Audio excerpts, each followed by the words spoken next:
Before our guests join us, I'd like to read one review from our listeners. This one is from Lani K with the title Empowering. Asian Women of Power is a catalyst for healing and getting rid of stereotypes which Asian women continue to endure.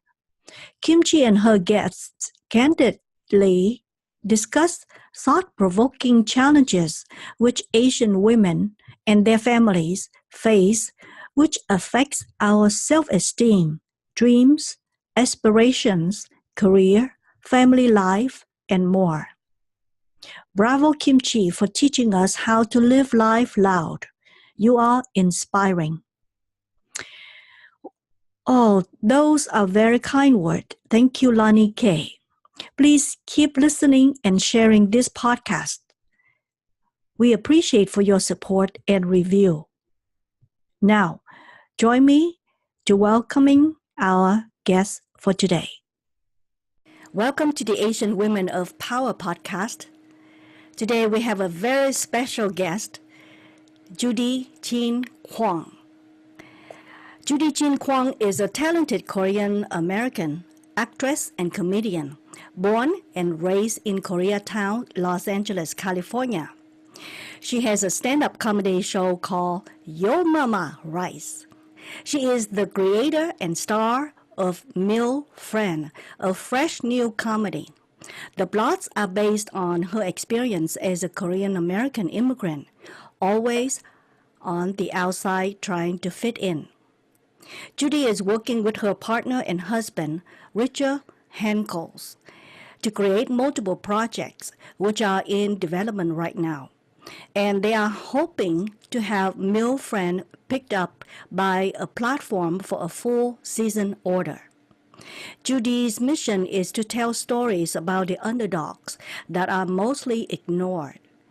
Her big break came when she landed the lead role in the Philips Flat TV commercial and has since appeared in over 100 commercials and the feature of Making the Rules. She continues to break barriers for ethnic actors. Please help me welcome Judy Jean Kwon. Oh, thank you for having me. I'm really happy to be, on your show and be part of the strong, powerful Asian women, right? Yeah, I appreciate that, yes. And you are one too. Oh, thank you. I try to be. So, Judy, tell us a little bit about yourself growing up. Are you the only child? No, I have a sister. It's me, and then we just, my childhood has not been the happiest of childhoods. I was raised by my grandmother, and my dad and my mom did not have a steady marriage. So yeah, I ended up going back and forth from Korea and America because my mom, funnily enough, was second generation Korean American, and she was in the US military. So and then my dad met her here in America, so I was sent back and forth, and at even one point in my life I lived in a trailer park for the military base in South Carolina. So there's a little fact for you. And then I went back to Korea and I did first and second grade there, and then came back here to America in LA with my grandmother to live here permanently. Yeah. And we had a video store called Kwon's Video that my dad, it was my dad's video store, and I was the help, the unpaid child labor help. That's what I was. And I was dubbing a lot of movies in the back because we had Korean movies and also American Hollywood blockbusters. So and then the Korean soaps and all the dramas. So I had both cultures going at the same time, and that's basically how I was raised a lot by the screen, like the TV screen, and that's how I learned English. Oh wow! Mm-hmm. Yeah, because I was born here, but when I went back to Korea, I didn't speak any English. So then when I came back here, I had to learn English. So a lot of it was just watching a lot of cartoons. And So do you speak Korean? I do speak Korean because I was raised by my grandmother and she didn't speak any English. So in order to communicate with her, I had to speak Korean. And then, as I got older, as you're in America longer, it gets harder and harder to keep your Korean. And I know a lot of Korean people that I know that's been raised here or like came here like I did at my age, they end up losing it. But I still ended up keeping some of it because I still had to speak to my grandma. So you can write too, right? I could write to up to like a second grade level. But when I listen to the Korean news, I'm just like, what are they talking about? Because it's kind of like Shakespeare. The way they use the words, I have no idea what they're saying. But I could go to a restaurant and order food. Of course. Where's the bathroom? And I could have general conversations. But yeah, when it comes to like the fancy schmancy stuff, no, it doesn't happen. Yeah. So what events or moments that shape you from your childhood? I've had so many events. I feel like I lived like 1,000 lives, and I'm not just saying that. I've had so many events, and a lot of my events in my childhood was not the happiest of moments because I did grow up with my not having a mom or a dad with me when I was being raised by my grandmother in Korea. And back in the days, like in the 80s when I was growing up there, nobody in my town, there was no other family that was divorced. Divorce was like the thing that women did not do. I think now it's common probably. I haven't been in Korea for a while, but now it's more accepted. But back in the days when I was growing up in Korea, there was zero divorce. So like I would be the kid that other parents would talk about, go shh, shh, shh, like that, you know what I mean? And even though I came from a very prestigious family, the Kwon family actually was as one of my Korean friends told me, her mom told her, because she's my generation, so her mom's generation, they know the Kwon is kind of like the Kennedys of Korea, because we've actually owned most of the land in Korea before the World War. Is it World War II or after the Korean War? You know how Korea was separated and then they changed into democracy. When that happened, they did this is what my uncle told me, because you can't find this in any history book, because I'm in America, and the history book was like one paragraph of Korea, and it was just about the Korean War from the American soldiers' point of view. But my uncle told me basically that we owned all the land, and overnight everything was taken from us because Korea decided they were going to be a democratic country. So they passed a law overnight that said if you don't live in your property, that's going back to the government. So we own most of the properties. So, then overnight, like we lost pretty much. This is South Korea, right? Yeah, because South Korea before, you do know, like in early 2000, not 2000, what is it? Turn of the century, 1900s. It used to be, if you look at the history, we progressed so fast, because 1900, we had a king and a queen. And remember, there was the Japanese rule. The Japanese came and tried to erase Korean culture. You don't know about that, right? That whole event that went on and murder of the queen and the king. Yeah. No, I don't know. Anyway, so that's all history. So then, it used to be, I don't know how it is in China or anywhere else in Asia so much, but I do know like it progressed from like 1900 to like now. It's totally different. Totally different. Women didn't have the rights, like they have now. We in Korea, we had a Korean president that's a female. She got ousted, but we did have a female Korean president, which 1900s, the women didn't even have rights to. You need a husband's permission to do everything, right? So I don't know. I'm not a historian. I'm just a storyteller, comedian. So don't quote me on any of this. So you say you have so many moments or events that impacted your life. Just pick out one big event that shaped you to be the person you are today. I mean, I don't think there's one single event that shaped me the way I am, because the thing is, every time something happens, you learn and grow from it, and that's what brought me to who I am today. So it was all the steps that brought me to where I am. So there's not one single thing, but I mean, like, just not having a mom was a big thing for me. My mother,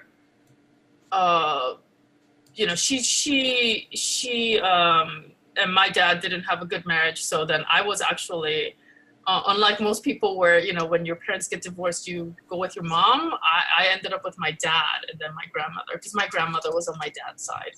And my mom took off. So, I mean, that was like pretty traumatic for me. And like, it was hard to deal with because, you know, everybody I knew had a mom. I mean, they might not have a dad because the dad's missing, but nobody, you know, didn't have a mom. So that was kind of hard. But that shaped me in a way that I'm not, you know, like influenced by, you know, like how traditions brought down by women to women, like daughter to, you know, mother to daughter. I didn't have any of that. So I had to define who I am as a woman. So I didn't have like somebody tell me, oh, to be a woman, you have to be this way or that way. I mean, the only thing I got was my grandmother with like her 1920s value where she would, you know, have those old values that she would tell me, like, you know, because they were, you know, you're not supposed to be all affectionate or like, you know, kiss or like that kind of stuff is all weird. She's like, oh, that's gross, you know. So then I kind of feel the same when I see people kissing on the street now. I'm like, go get a hotel, for God's sakes, you know? That's private. I don't want to see you doing it. Yeah. So, but yeah, I guess I would say that defines me as far as like what I think a woman is, you know? What is it? See, I have a lot of beliefs, you know, I feel strongly about the immigrant cause and about the female cause, about being a woman because of all this. And because I also had an immigrant experience that I'll get into later. But I guess as being a woman, I don't have to define myself by looks. Because, you know, I've noticed that a lot of even mothers that I talk to and women perpetrate it, that they keep putting on this story and they keep, you know, keep on the tradition of the story of it's how you look as a woman that's gonna take you far in life. So like I notice even with moms, like they'll focus on their daughter, the way they look, and not like how they're educated or like they are concerned about education, but they're more concerned about how beautiful they are versus like, can you like you're on your own 2 feet and take care of yourself and not depend on a guy. But I always feel like women try to define themselves by like how they're gonna be with a man.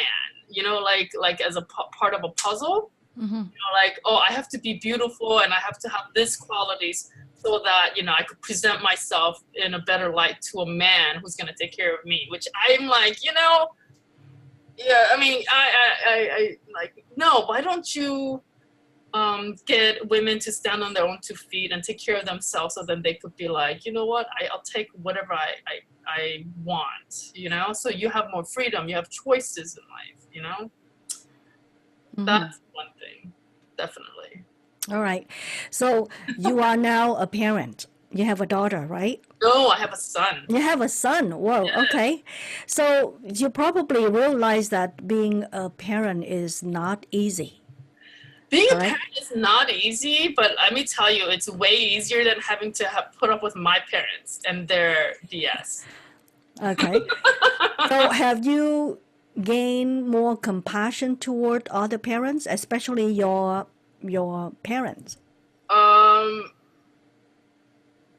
don't know if it's so much more compassion because I'm like, dude, because my parents are not normal in the sense that they are not like you know, I mean, they've put me through so much that no, not really, because it's the other way for me, actually, because I'm like, they could have done this. Why didn't they do it? Because I'm like, I'm doing it. Like, I'm putting my son number one on my list, and then, you know, I'm trying to take care of him the best I can. I'm sure I'm going to screw him up some way, you know. I mean, there has to be some ways parents screw their kids up, right? But at least, like, I'm here making an effort versus my mom was MIA. She wasn't even there. So it's like, and my dad was just a friggin' nightmare. So no, actually, I think it's the opposite. It's like, I think I love my dad and my mom because they're my parents. And, you know, when you have parents, no matter how effed up they are, you still have that parental bond and you still love them no matter what.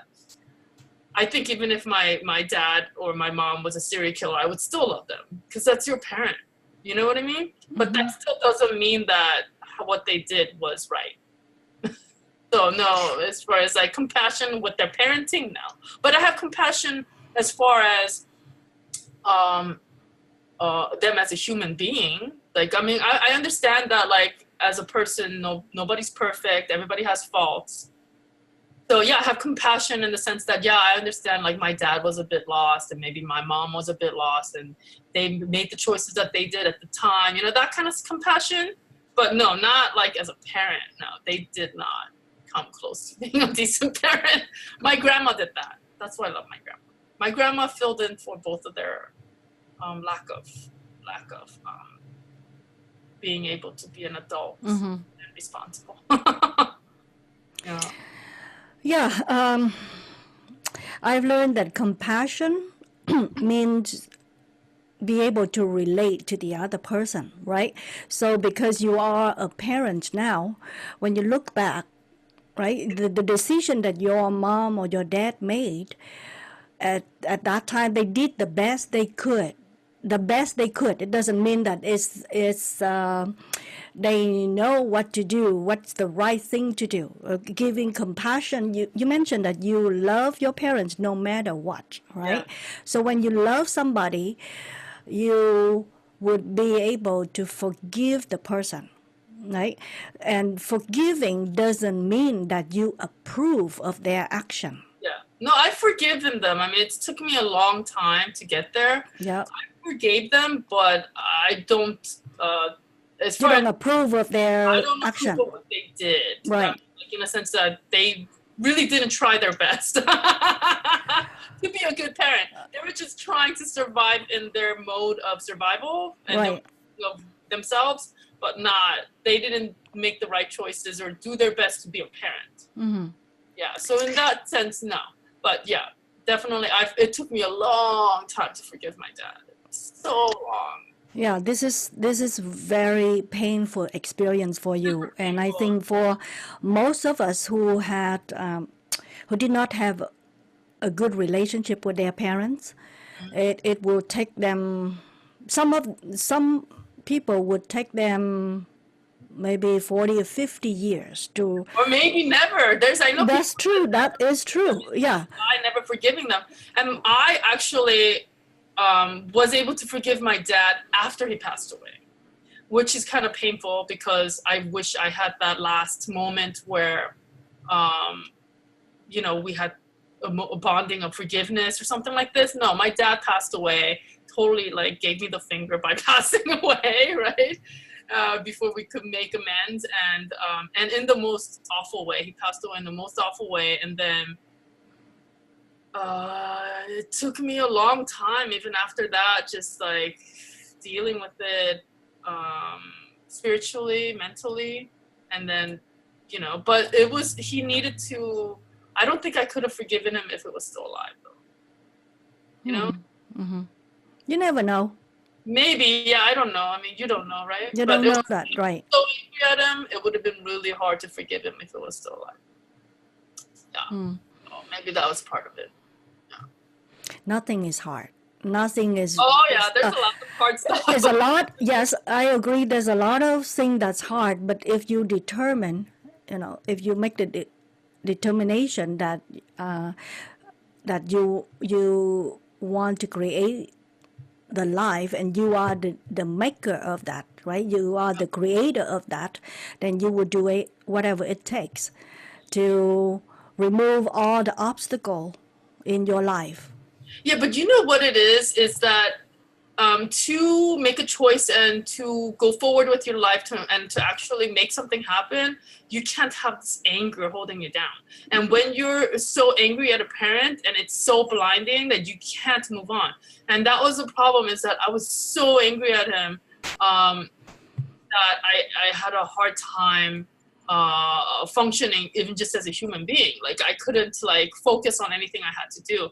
And really it was once my dad passed away, I was able to forgive him somewhat, but I couldn't actually move on with my life until my grandmother passed away, which kind of sucks because my grandmother stayed around for another 10 years, but I was still like debilitated and I couldn't function. I mean, I feel like my life really hasn't started till I hit 40, you know, because that's when my grandmother passed away a few years before that. And the whole reason behind my grandmother, I'm saying now, this is going to get into not the women thing, but I was saying the immigrant thing that I'm very passionate about. My grandmother, she was an illegal immigrant here in America. So she came here to raise me because my mom and dad was effed up. So how did she come here? She came here as a vacationer, so just like on a trip. Mm-hmm. And I think what she thought was that she was gonna come and escort me here, drop me off, me and my sister, and that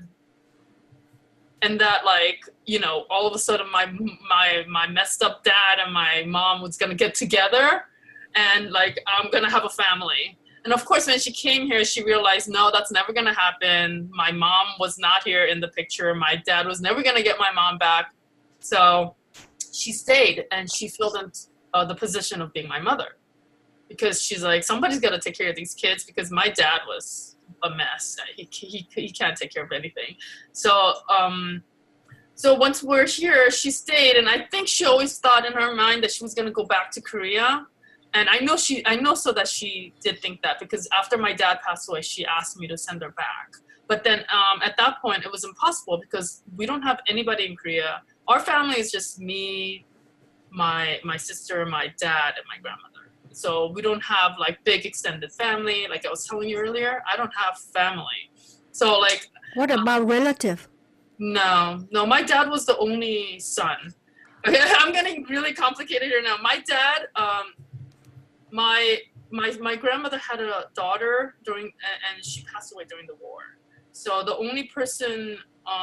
only kid she had was my dad, which was her son.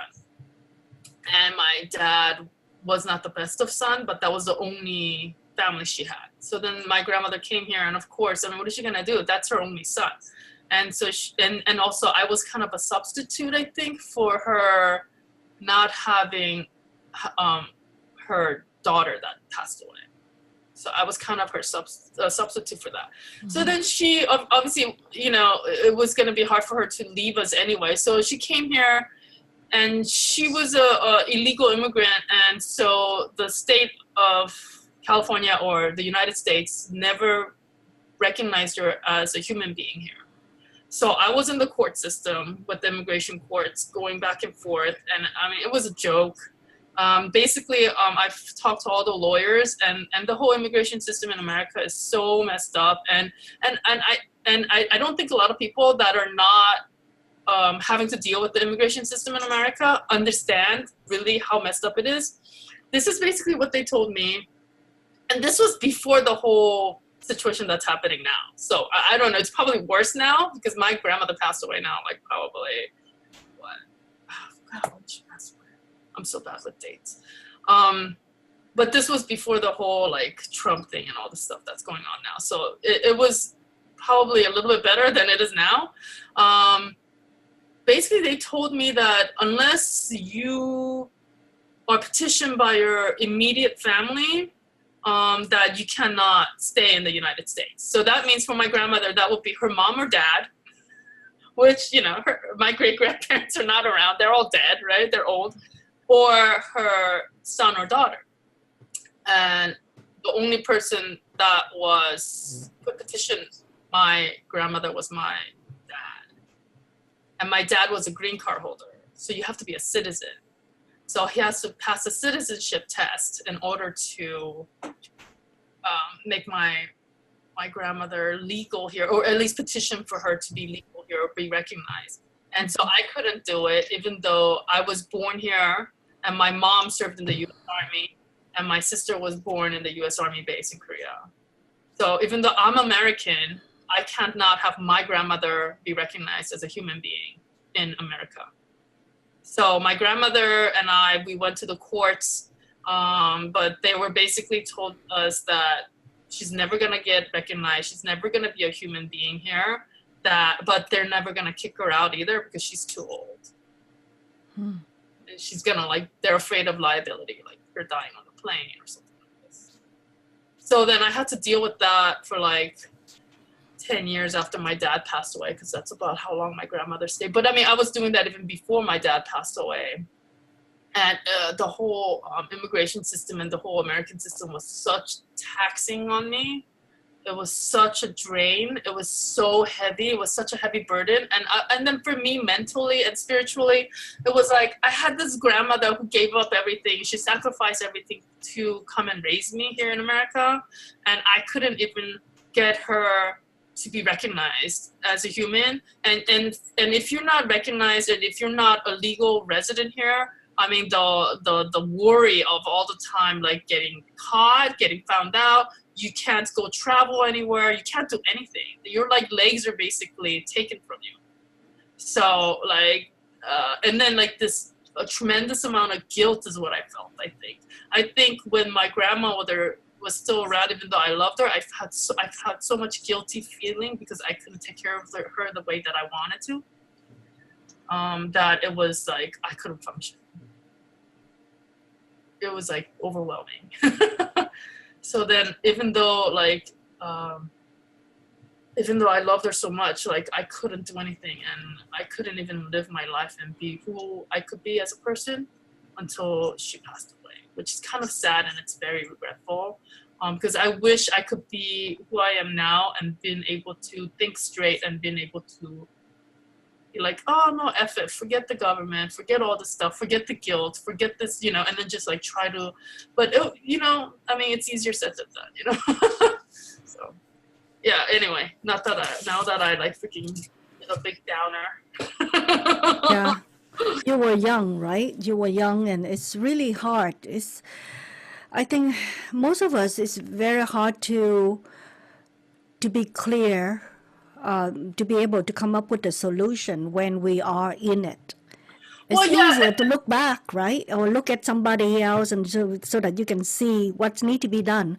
But because you are in it, you're too emotional, and you thought that you did the best you could, and well, I did do the best that I could in the circumstances that I was given, because I didn't have any support, mind you. Like I said, I have no family. So I had nobody, I had no mentor, nobody guiding me, nobody giving me any assistance. So it was me by myself trying to hold up my whole family. That was a big burden on my back. So did you receive any assistance from the government? Or did you have to work to pay for the food and living? Well, I mean, no. The government, no. I mean, for my grandmother, I got the emergency Medicare account. I think that's what they call for immigrants that are illegal. You have this emergency one. So in case of an emergency, if you go to the emergency room, you're covered. Mm-hmm. So not that, but gratefully, and this is all part of my storyline on my show, MILFriend, the show that, even though it's a comedy and I'm being a big downer and drag, and I promise you the show is actually funny. This whole theme, what I'm talking about, is in my show, because I actually even have, my grandmother has a role in it. I have a role of my grandmother in it. And my grandmother was actually being taken care of by Korean nuns. Yeah. So let's move on, something that you are excited about. Okay. Oh my God, yeah. Yeah. So how and when did you get started? I don't like to talk about my past. It's so heavy. I don't like it. Yeah, it is. I can feel that too. So how and when did you start comedy? Well, I mean, my dad's always been funny. I think that was like a comic relief because of all this heavy stuff that we were going through in our life. Uh-huh. So the comedy was always a thing, and he was gregarious, and I think I got part of that, the whole comedy and the gregarious thing. And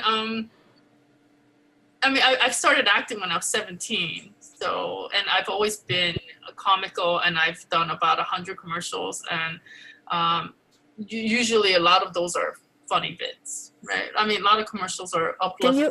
Can you share with us? My story. Can you share with us some commercial that you did that's funny? I did so many. I mean, I don't have any coming now because I've been out of the loop with the whole commercial world. Which one is the funny one that you did that you remember? Oh God, funny one. I have so much images going through, but I couldn't say. Well, I mean, like the Philips Flat TV was but I wouldn't say it's funny. It's just kind of uplifting, right? So the Philips Flat TV, that was when the Flat TV first came out. When people didn't even know what a flat TV was, I did the first ad, and then it was me with two fine-looking white gentlemen on the beach, and we're going up these little tiny shack-like thing, and they put the TV up, and I was in the center clicking, and I had the remote control, by the way, so I'm the one in control there.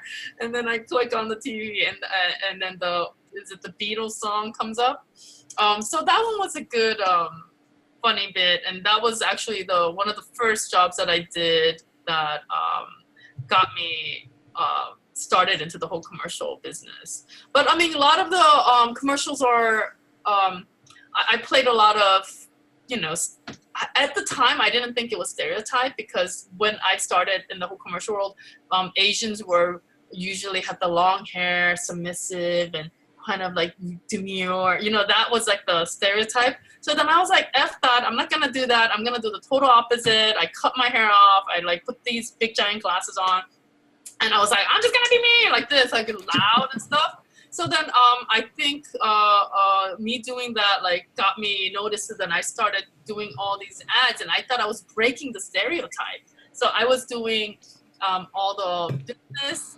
stuff, all the tech stuff, and anything that's like smart and Asian, right? I was doing it. That was basically, I did probably all the banking and financial institutions, and then I realized later on, like after years of doing it, I'm like, man, I thought I broke the stereotype, but no, I think I should do another one. You know what I mean? I created a whole nother set of stereotypes: the smart American, smart ass Asian. I'm like, oh God. So now I guess I have to go and undo that. I don't know. But yeah, it is fun. So do you remember any experience about discrimination in this industry, in your industry? Discrimination, can you be more specific? Because I mean, like, there's a lot of discrimination. Well, you mentioned about stereotype, right? You mentioned about stereotype, but let's say if they have a job opening, right? A role opening, and you are equal to the other person, another female, white female, and maybe they did not pick you because you are Asian. Well, see, that's the thing. It's not like a normal business where like you go in with a set of resume and like what you could do, and then they could be like go on like who's the better typer or who's the better, more efficient, because it's advertising, it's film, it's like it's entertainment, so it's all visual, right? Mm-hmm. So they have their own thing about, okay, we need to like hit this market, that market. So I understand like how like they'll put the white female as the lead because they're targeting a certain market, which is maybe a white audience. Okay, I get that. Mm-hmm. But then like after years and years of just playing the sidekick or the friend, you just start getting, God damn it. when is the Asian ever leave? But I mean, I'm sure that's maybe part, I don't know if you could call that discrimination or part of like how society is, because it kind of reflects what society is too at this time, right? And what people are willing to see. But I have to tell you that my mission the whole time that, although I know I took a bunch of jobs away from other Asian women. My whole mission was to not take jobs from other Asian women because I knew that the roles for Asian women were limited. So my mission was to take jobs from white girls, and it made me feel real good when I did that. Like, I know for that Philips Flat TV I was telling you about, I beat out over 300 white girls for that part. But that was also because everything lined up for me, and the world was on my side, or the universe was on my side, in a sense that the director was not white. It was Tarsem, who was Indian. I'm not sure if it's Indian American or Indian, but I don't mean like American Indian, but like he's from India, but I don't know I think he was born in India. I'm not sure if he was born in America. I'm not quite sure of his history, but he wasn't white, is basically what I'm saying. Mm-hmm. So that he, I'm sure, petitioned for me, and he's like, no, I want a non-white chick to be the lead in this spot. But, you know, that's why we need to have like more diversity and more ethnic people behind the scenes, because without that, you know, because the thing is, even as a storyteller, when you're writing stories, if you're just a white person telling stories, then you're just going to be writing white stories. Does that make sense? Mm-hmm. That's what you know. People are going to write about what they know. I mean, they're not going to go off and write about some Korean girl that grew up in K-Town, because they don't know that world, right? So mm-hmm. until you have more people writing stories and more people behind the scenes that are ethnic and minorities and diversities, you're not going to get those other stories. And I think that's a big problem in Hollywood, which is kind of funny because, you know, in Korea, did you know that most of the writers in Korea are women? No. Yeah. So, you know, do you ever watch K-pop and you watch Korean drama? Mm-hmm. How addictive it is. They are so good, yes. Very different way of story writing, and it's because they're all women writing. Wow. Yeah. Wow, I did not know that. Yeah. I can tell. I said, wow, Korean drama is so good. It's all more like this. Emotional, yes. And it's a lot of shades of gray. Mm-hmm. And it's like, you're like, once you start it, I mean, you're like, I'm up for 3 days. Shut that off, you know? And then I have to literally tell myself, you've been up for 3 days. You need to shut that off. But like the American media, like the films here and then the stuff that you see, it's a lot of it is men. I'll say easily, okay, you could quote me, over 50% for sure is men. I would say probably even higher than that. It's all men. So the writing style is very different because women or men are different. Mm-hmm. You know? Absolutely, and how we tell stories are different. Say it again? Yeah, how we tell stories are different. And I think it's funny that how in American, like they have a thing called soap opera, and, you know, it's especially TV. I don't know if it's so true now, but, you know, the soap opera started because it was women doing housework, you know, with soap, and they were selling soap to women. That's why it was called soap opera. So TV, most of the viewers were women. That's what the TV is, a women's medium. But then they have all these guys writing for it, which doesn't make any sense to me. You would think you would have women writing for women because then they know they can relate. But, you know. That's a great point. Yeah. Yeah. So you say earlier that you are a storyteller. Mm-hmm. Do you have any goal that someday you're gonna write a book or a memoir about your life? Oh my God. You know, I've actually tried to do that a bunch of times, to write a memoir, and I have probably a bunch of thousands of different memoirs going at different programs. But it's just, you know, I'll write little bits here and there, and it's just, I don't know, I guess maybe when I have more time and I could sit down and just like lay it all out, that would be a project that I would like to do if I'm still alive. I mean, I can't predict the future, but I mean, I have so many other projects, scripted stuff that I'm in development for, that like if I had the chance and a bag of money just fell on me, I would love to do these stories, because I feel like there's so many stories out there that are not being told because they're just, you know, it's like the same thing they keep recycling over and over again, right? The whole Marvel thing and all the stuff that's happening right now. It's the same story over and over again. So I don't know. I just feel like right now, if a dump truck came with money, I would be like, okay, I want to do this story, this story, this story, this story. Those are going to be all scripted. They're all like fabricated, made up. It's not going to be like a biography.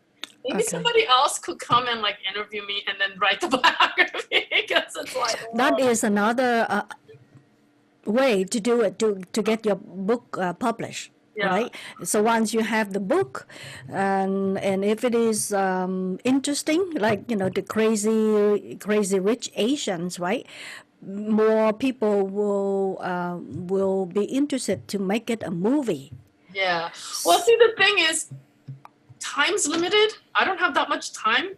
I feel like I'm not young anymore, and I guess I'm not dying either. But I have to pick what I want to work on, because like to write something, even a script takes years, and to write a novel or a book or anything like that probably take even longer.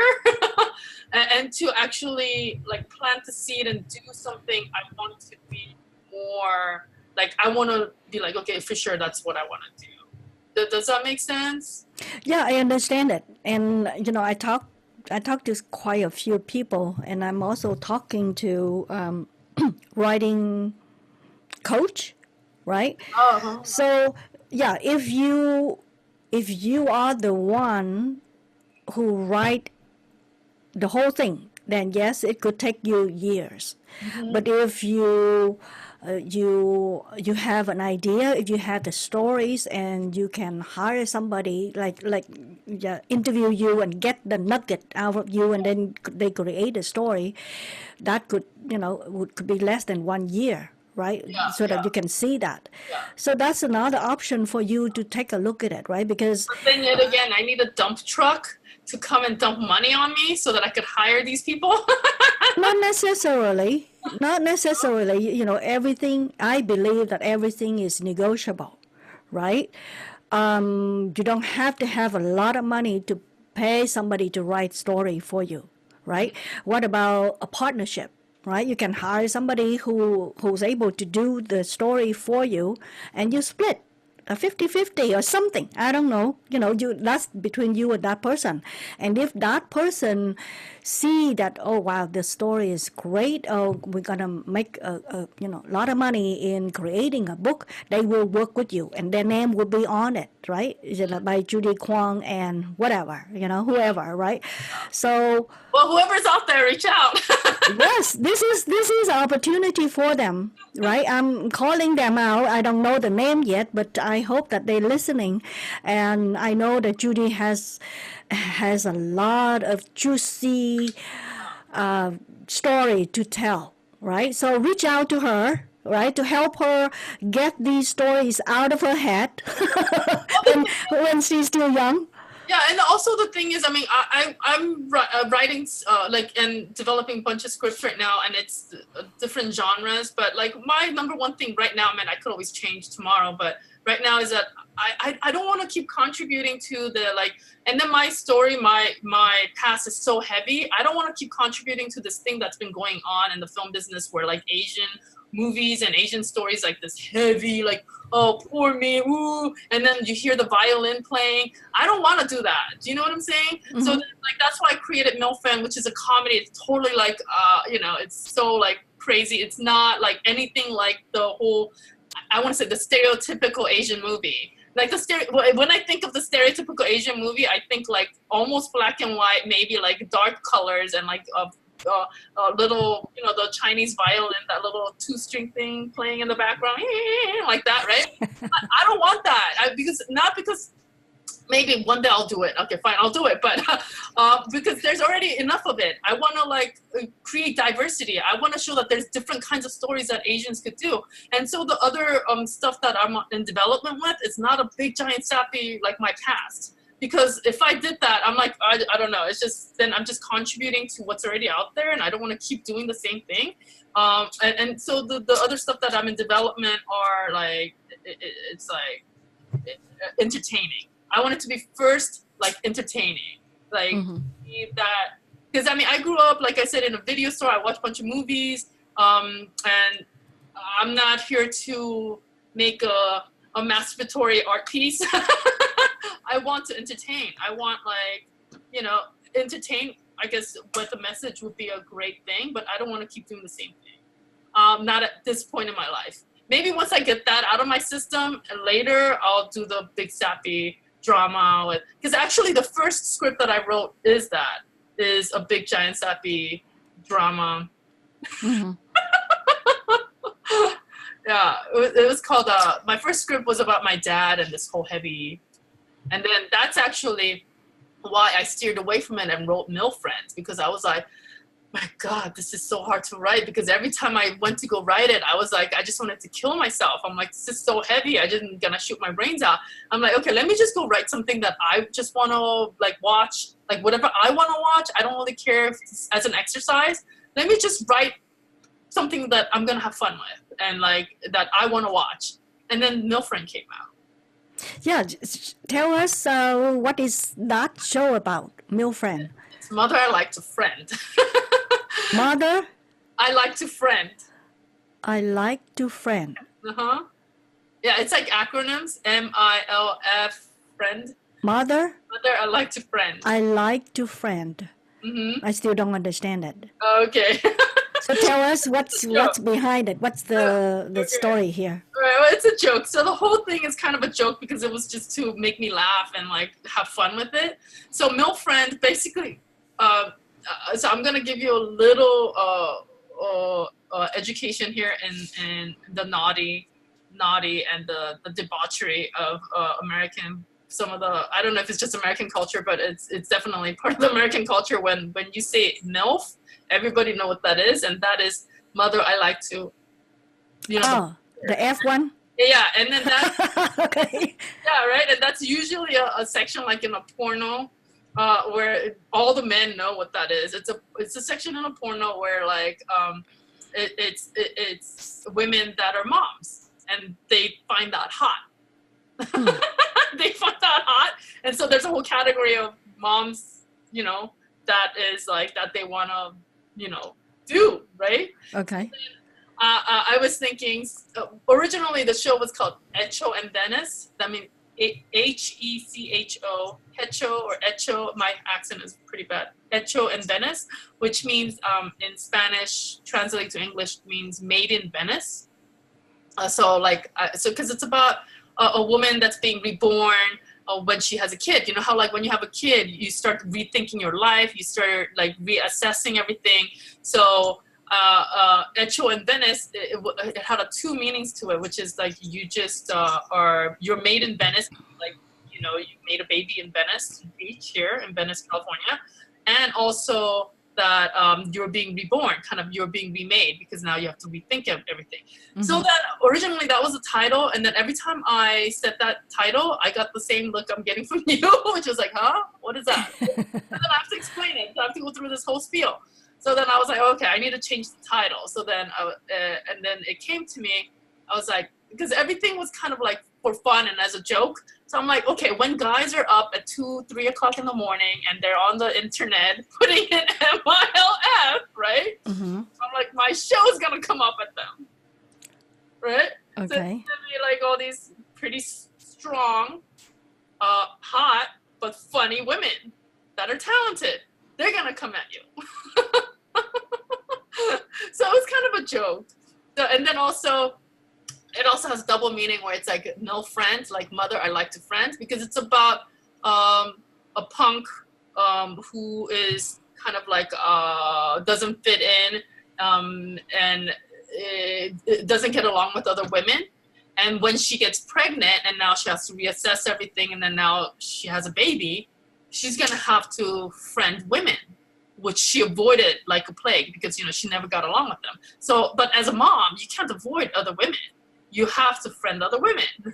So I thought that would be a great kind of it's a great title for, like, it's Mother I Like to Friend, because now she has to friend mom, right?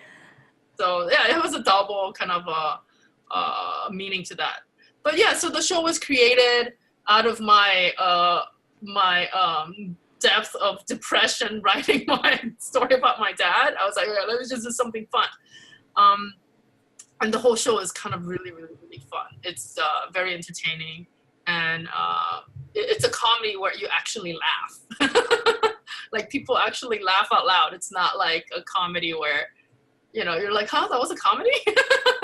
Yeah, it's a funny comedy, and it has, it's fast paced, and it's very focused on characters.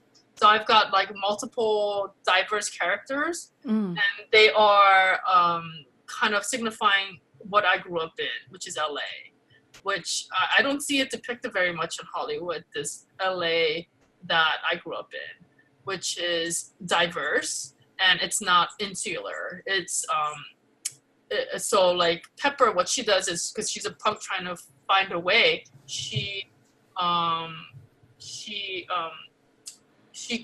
visits all these different socioeconomic groups, different race groups. So it's not like a one show with like just the Asian family. It's not a show just with the Black family. It's not a show with just white family, or it's not an insular. It's like you get to see different things. So like you never know next episode like what you're gonna see. As far as I want to introduce characters. I want to expound on the characters that I already have, and like expound on their stories. And the characters are really interesting. So Pepper's best friends are that, like, kind of her family that she kind of made throughout her time is a Chicano family. So they're Mexican American, but they've been in Los Angeles, living here before Los Angeles was America. So they're like, go back to where you came from. Then it's like, dude, I was born here and raised here. My whole ancestors are from here. This is my land. They're like, so it's the Chicano cast. His name is Cuete Yesca, who plays it, and his name's and he plays the character Jesus. And Yelena De Leon plays Fernanda, who loves men. And so like they're kind of like, and it talks about Venice and gentrification happening. So they're like the old family that's been here forever that's starting to get squeezed out because of the real estate crisis and all this stuff. And then you see all these like better socioeconomic group moving in, which happens to be sometimes white. So not all the time, but sometimes. So, but in the first pilot episode that we shot, it's a mixture of moms. Yeah. So did you finish the whole series already, or you just finished the first episode and right now you are planning to get sponsors? Yeah, I mean, no, I'm trying to find a home for it. I'm trying to find a platform for it right now. So we have it's called a premise pilot, where you shoot, you lay out basically the tone and everything of the show, and it's like the first 30 minutes. So like, whenever you ever watch a TV show, especially like a Korean one, when you watch a first episode, you kind of basically know what all the rest of the show is going to be. So it lays it all down. Okay. And then hopefully like it hooks you, and then like you're going to want to watch more. So then, yeah, I hope like I ended with the hook where like you want to watch more, which I've heard a lot of people say that they want to see more. But I'm like, well then, yeah, come with me with the dump truck of money. Because I mean, it costs a lot to do a production and to do all the post and all the stuff. And so far it's been just myself and my partner Richard that's been doing everything, and it is so time consuming. It's just really, yeah. So currently, do you pay those actors and actresses? Yeah, of course, yeah, everybody's paid. Yeah, so I did my part, so I need a dump truck to come if you need more episodes. And I have people saying, I want to see more. I'm like, well, I'm not investing any more of my money anymore. So, yeah, show me the poster. Oh, the poster. There you go. Oh, can you see that? Oh. Yeah, get closer to the... So it says, Mama, do play that, because that's kind of the tag word. I thought it was kind of funny. So she's a stoner, and she's a punk, as you could see, and then she gets in a lot of trouble, but she also eats a lot of it. S-H-I-T, should I say. So yeah, it's funny. And it's, what's funny about this poster is that when I was shooting this in Venice Boardwalk, people kept coming up to me and they were like, "Oh no, you can't be smoking when you're pregnant." Well, you're not pregnant at that time, Yeah, right? no, You're just like wearing yeah, something, right? that wasn't real. I'm like, okay, thank you very much. Yeah. No, I It's was, like, yeah, it's very interesting photos. oh, thank you. Yeah, I just thought, it's fun. Mm-hmm. And I don't know, we're right now going through a period in our culture where everybody's oversensitive, right? And they can't take a joke anymore. But I'm like, oh, whatever, if you can't have a little fun. Mm-hmm. So who are your role model in life? In life, as far as what area of life? Because So this is in general life, and then also in your industry as well. well, I mean, like as far as comedians and I love Dave Chappelle. Okay, so just tell me all. Who are your role models? Right. I mean, as far as like in the film industry and in the arts, I grew up. I don't know. I haven't reassessed it recently because I have a kid and he's been just sucking my whole life away in that sense because I give him everything in a way. So I'll say so the ones that I grew up like admiring are the film is Clockwork Orange, Stanley Kubrick, Camille Claudel, with Isabella Gianni. And there's also a really great director out right now.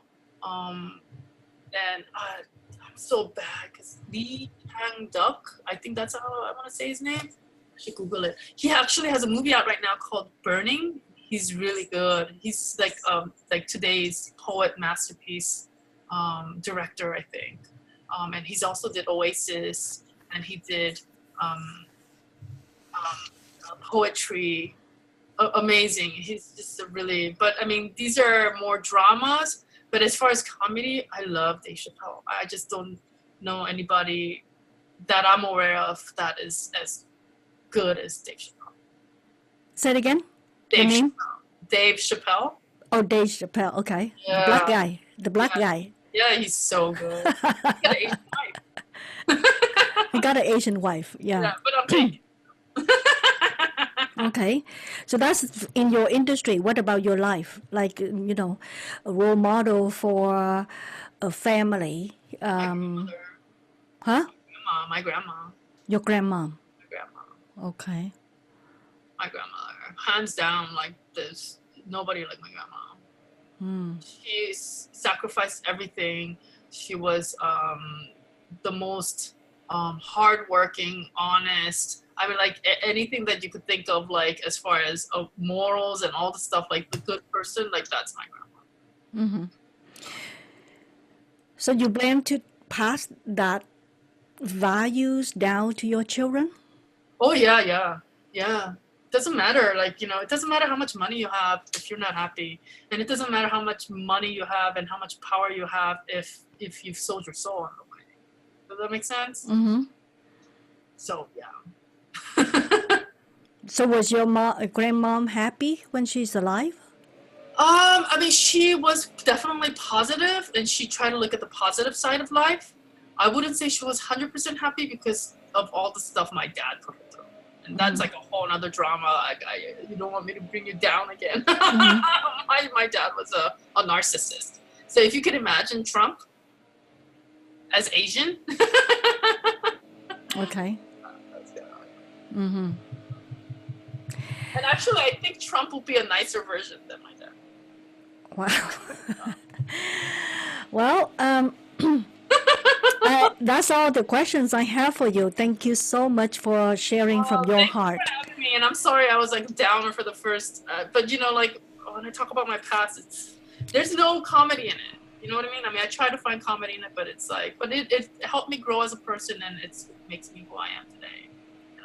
And don't judge my comedy on the first 30 minutes. I am super funny. Okay. If our listener want to become a comedian like you, what are the steps or paths that you would recommend them to follow? Well, I mean, everybody has their own paths, especially in the art field. You just got to follow your instincts. You got to follow that voice there's that little voice on the that talks to you when you know you're making a mistake. It's like, what are you doing? And you don't listen to it. Yeah, you got to follow that voice, because it's a lot of it is especially since I'm assuming if it's an Asian audience, probably don't have family in Hollywood. It's gonna be like, you know, letting you in. I mean, that's a good way, like you knowing somebody. But if you're not, you know, connected in that way, then any path in this art world, as an artist, you got to follow your instincts, right? Basically, just go up on stage and do as much as you can. You got to be honest with yourself, and you got to know what your strengths are, what your weaknesses are, and you know, it's just like anything, right? Mm-hmm. So, I mean, like, unless do you have a specific question? Yeah. So can anybody become a comedian if they? No. No, right? No. No, don't do it if you're not funny. Like how I was the first 30 minutes. If you're like that your whole life, don't do it. No, I'm kidding. It's very interesting. I noticed that sometimes people who are suffering the most, they become comedian. Yeah, they do say that. Maybe that's why I was meant to suffer, so I could be a comedian now. So maybe my whole like beginning of my life was training. Now I don't know. Yeah, because you know you have to laugh through the sorrow, right? Otherwise, you know, you would not be able to survive. Yeah. So you have to find something that's funny and Yeah. laugh at it. You know? Yeah. It releases endorphins. Absolutely. Happier. Mhm. Okay. So where can others follow you on social media?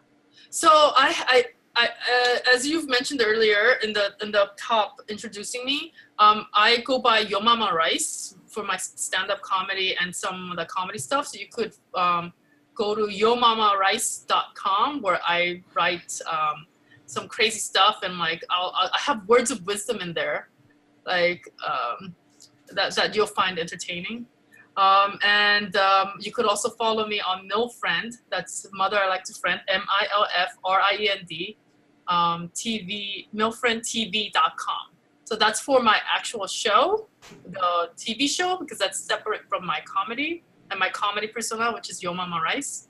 And then YoMamaRice, you'll see. I have words of wisdom. I should read you one. Here.